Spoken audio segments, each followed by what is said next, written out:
Hello, I'm Dan West with Livonia Chamber of Commerce, and this is our latest cyber edition of CityScape, a regular series of video chats to feature people, ideas, and places in Livonia. We are learning a little bit more each day about the new federal programs available to small business owners. We invited Brandon Grysko, a business attorney from Fausone Bohn Law Firm, to help us sort through the language. Brandon, thank you for joining us today. Hey, Dan, thanks for having me. Thanks for joining in with us, everybody. I'm happy to talk with businesses about their needs during this critical time.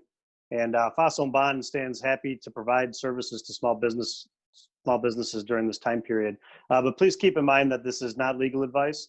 If you're in need of legal advice, you can feel free to contact us, or if you're in need of advice about anything related to these programs, you can contact a competent professional for those purposes.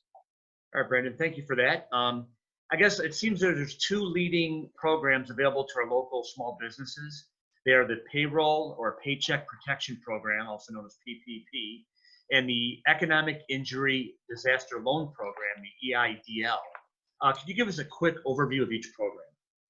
Yeah, and I'll start with the Economic Injury Disaster Loan, EIDL.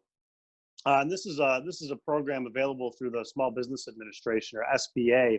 And it's available to small businesses that have experienced economic injury as a result of the global health pandemic, COVID-19.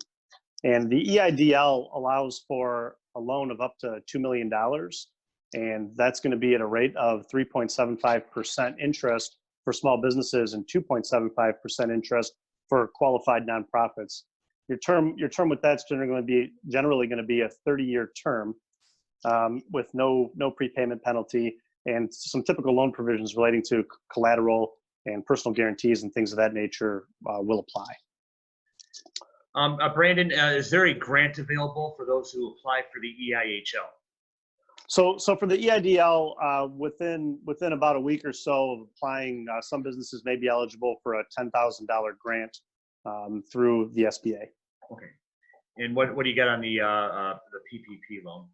So the PPP, or Paycheck Protection Program, that's calculated to be a maximum loan amount for small businesses with under 500 employees. And that's going to be about 2.5 times the cost of payroll. And it's intended to be about 8 weeks of payroll. But you can use it for some other things too, like rent and utility payments and things of that nature. What's lucrative for many businesses with the Paycheck Protection Program is that potentially up to 100% of the principal and interest on it is going to be forgivable, so long as the business uses the proceeds within certain parameters.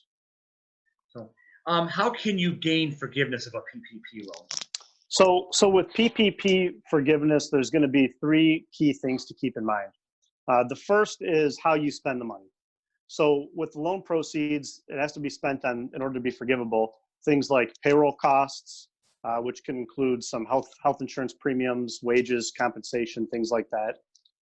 You can also spend on covered utility payments and covered rent obligations under a lease.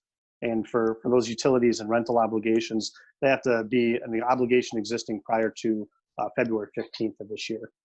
The other two things kind of fall into a staffing decision category. So when you're making staffing decisions related to PPP, you have to be cautious and exercise care when you're making those decisions. So any reduction in the number of full-time employees can potentially impact the percentage of the loan that's forgivable.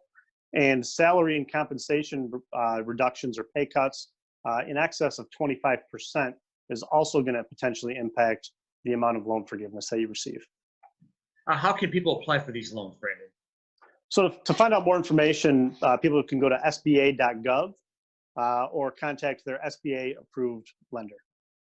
Awesome. Thank you, Brandon, for helping us sort through this government language. It's important programs to a lot of our businesses. We appreciate all of you for taking time to take in this episode of Cityscapes, and we'll see you around next time. Thanks for having me, Dan. Good day, all.